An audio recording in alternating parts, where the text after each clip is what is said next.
wale walioana baadaye mwanamke amemchukua mwanamke,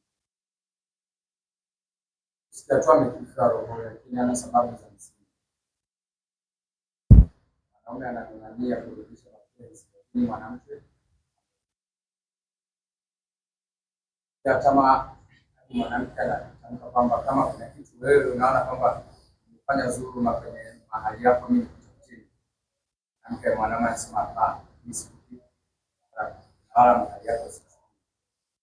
Uislamu anasema hivi, mwanamke mapenzi yamekuja kwa mume na hakuna tatizo lolote, mapenzi yamfanyaje, yameisha. Sasa anamwambia mume, kama kuna chochote mimi nirudishe, kama ni mahari yako ni chochote basi nitoke kwenye ndoa. Yule anasema sitoi talaka wala sipokei utakachotoa. Sheria inasemaje? Sheria iko wazi katika masala haya, ndugu zangu.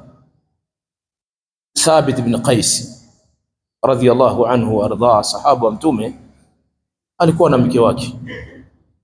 Mke wake ikafika mahala akaenda kwa Rasulullah sallallahu alaihi wasallam, anasema ya Rasulullah, la uibu ala Sa'd ala Thabit, simtui fi khulqin, simtoi dosa, simtii dosari huyu Thabit, simtoi kabisa, ni mtu tabia yake safi na kila kitu, walakin inni akhafu al-kufra, mimi naogopa ukafiri.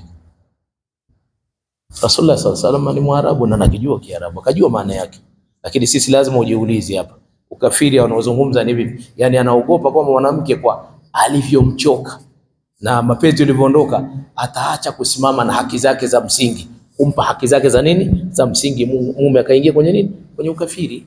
Ndio maana yake. Rasulullah sallallahu alaihi wasallam akamwambia, akamwangalia Thabit, akamwambia Thabit, unasemaje? Akamwangalia yule mwanamke akamwambia, mpe ile bustani yako kumpa Saad, kichamba kilikuwa kidogo. Thabit, kumpa mume wako kama khulu, kipande cha shamba kidogo, chukua kibustani. Thabit akaridhia.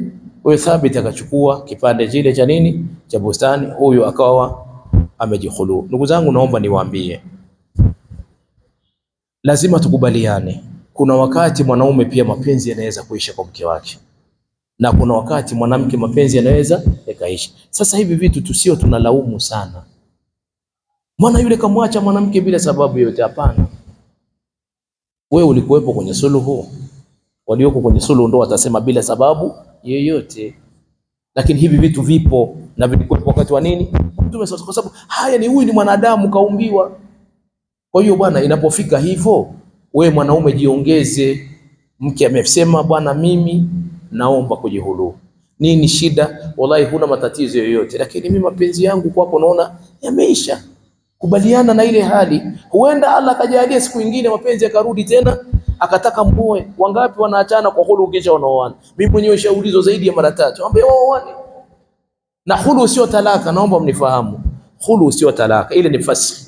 Kwa mfano umemwacha mwanamke talaka hizi 2, anakuambia safari mimi najihulu. Unapomjihulu yeye, wewe saa yote unamchumbia, akikubali unamuoa. Ile sio talaka, sio lazima kaolewe na mtu mwingine. Kwa hiyo hulu nafuu kwako. Japo wanaume wanasema unajua hulu ni kama umeachwa, haiwezekani. Koma. Hapana. Swali la mwisho.